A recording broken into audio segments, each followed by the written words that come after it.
जय श्री हरि, जय भगवान शंकर, जय गंगा मैया, जय सत्यनारायण भगवान की।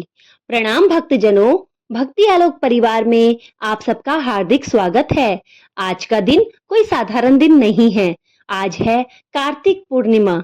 वह दिव्य तिथि जब संपूर्ण ब्रह्मांड का हर कण, हर तरंग ईश्वर के प्रकाश से आलोकित हो उठता है। कार्तिक पूर्णिमा वह पावन दिन जब भगवान विष्णु ने मत्स्य अवतार धारण किया था। वह दिन जब भगवान शिव ने त्रिपुरासुर का संहार कर ब्रह्मांड में धर्म की ज्योति प्रज्वलित की थी। और वह भी दिन जब गंगा जी का जल अमृत तुल्य हो जाता है, जिसमें एक डुबकी मारकर सारे पाप धुल जाते हैं। आज की यह पावन रात्रि केवल पूर्णिमा की ही नहीं, बल्कि आध्यात्मिक प्रकाश की रात्रि है।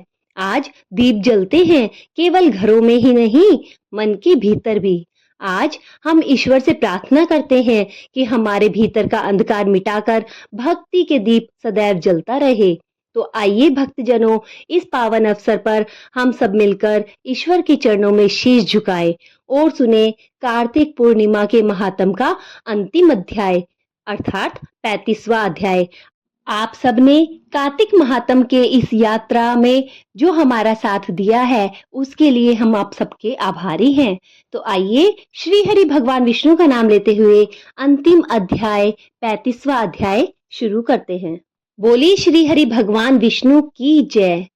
सूत जी द्वारा इतनी कथाएं सुनकर सब सूत जी से बोले, हे सूत जी, अब आप हमें तुलसी विवाह की विधि बताइए।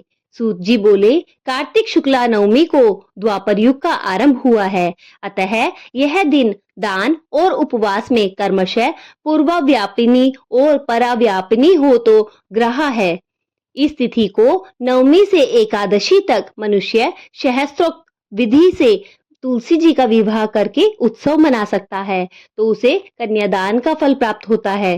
पूर्व काल में कनक की पुत्री किशोरी ने एकादशी तिथि में संध्या के समय तुलसी जी की विवाहिक विधि संपन्न की थी। इससे वह किशोरी वैदिक दोष से मुक्त हो गई। अब मैं इसकी विधि बतलाता हूँ।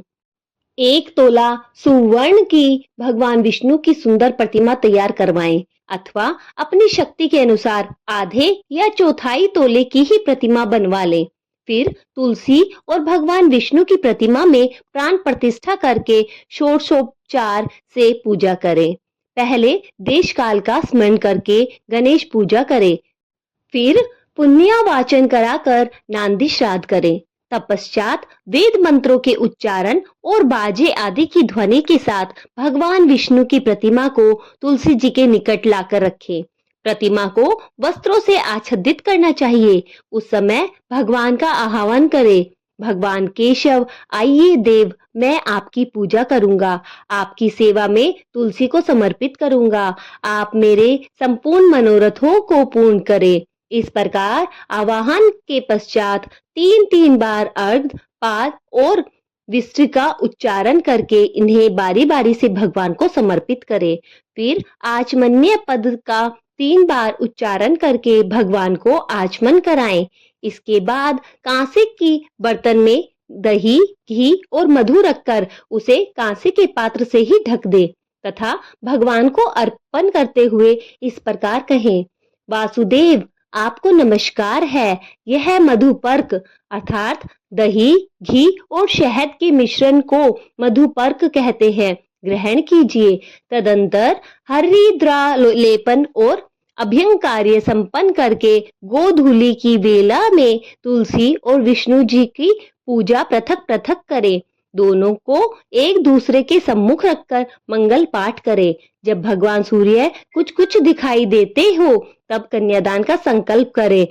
अपने गोत्र और प्रवर का उच्चारण करके आदि की 3 पीढ़ियों का भी आवर्तन करें। तत्पश्चात भगवान से इस प्रकार कहे, आदि, मध्य और अंत से रहित त्रिभुवन प्रतिपालक परमेश्वर, इस तुलसी दल को आप विवाह की विधि से ग्रहण करें। यह पार्वती जी के बीज से प्रकट हुई है, वृंदा की भस्म में स्थित रही है तथा आदि, मध्य और अंत से शून्य है। आपको तुलसी बहुत ही प्रिय है, अतः इसे मैं आपकी सेवा में अर्पित करती हूँ। मैंने जल के घड़ों से सींचकर और अन्य प्रकार की सेवाएं करके अपनी पुत्री की भांति इसे पाला, पोसा और बढ़ाया है। आपकी प्रिया तुलसी मैं आपको दे रही हूँ। प्रभु, आप इसे ग्रहण करें। इस प्रकार तुलसी का दान करके फिर उन दोनों अर्थात तुलसी और भगवान विष्णु की पूजा करें। विवाह का उत्सव मनाएं। सुबह होने पर पुनः तुलसी और विष्णु जी का पूजन करें। अग्नि की स्थापना करके उसमें द्वादशाक्षर मंत्र से खीर, घी, मधु, तिल मिश्रित हवनीय द्रव्य की 108 आहुति दे। फिर होम आदि करके पूर्णाहुति दे। आचार्य की पूजा करके होम की शेष विधि पूरी करें। उसके बाद भगवान से इस प्रकार प्रार्थना करें, हे प्रभु, आपकी प्रसन्नता के लिए मैंने यह व्रत किया है। जनार्दन, इसमें जो न्यूनता हो वह आपके प्रसाद से पूर्णता को प्राप्त हो जाए। यदि द्वादशी में रेवती का चौथा चरण बीत रहा हो तो उस समय पारण न करे। जो उस समय भी पारण करता है वह अपने व्रत को निष्फल कर देता है। भोजन के पश्चात तुलसी में स्वतः गलकर गिरे हुए पत्तों को खाकर मनुष्य सब पापों से मुक्त हो जाता है। भोजन के अंत में ऊख, आंवला और बेर का फल खा लेने से उच्छिष्ट दोष मिट जाते हैं। तदंतर भगवान का विसर्जन करते हुए कहे, भगवान, आप तुलसी जी के साथ बैकुंठ धाम में पधारे। प्रभु, मेरे द्वारा की हुई पूजा ग्रहण करके आप सदैव संतुष्टि करें। इस प्रकार देवेश्वर विष्णु का विसर्जन करके मूर्ति आदि सब सामग्री आचार्य को अर्पण कर दे। इससे मनुष्य कृतज्ञ हो जाता है। यह विधि सुनाकर सूत जी ने ऋषियों से कहा, हे ऋषियों, इस प्रकार जो मनुष्य श्रद्धा पूर्वक सत्य, शांति और संतोष को धारण करता है, भगवान विष्णु को तुलसी दल समर्पित करता है, के सभी पापों का नाश हो जाता है और वह संसार के सुखों को भोगकर अंत में विष्णु लोक को प्राप्त करता है। हे ऋषिवरों, यह कार्तिक महात्म सब रोगों और संपूर्ण पापों का नाश करने वाला है। जो मनुष्य इस महात्म को भक्ति पूर्वक पढ़ता है और जो सुनकर धारण करता है, वह सब पापों से मुक्त हो भगवान विष्णु के लोक में जाता है। जिसकी बुद्धि खोटी हो और जो श्रद्धा से हीन हो, ऐसे किसी भी मनुष्य को यह मातम नहीं सुनाना चाहिए। बोली श्री हरि भगवान विष्णु की जय। श्री हरि भगवान विष्णु हम सब पर अपनी कृपा ऐसे ही बनाए रखें।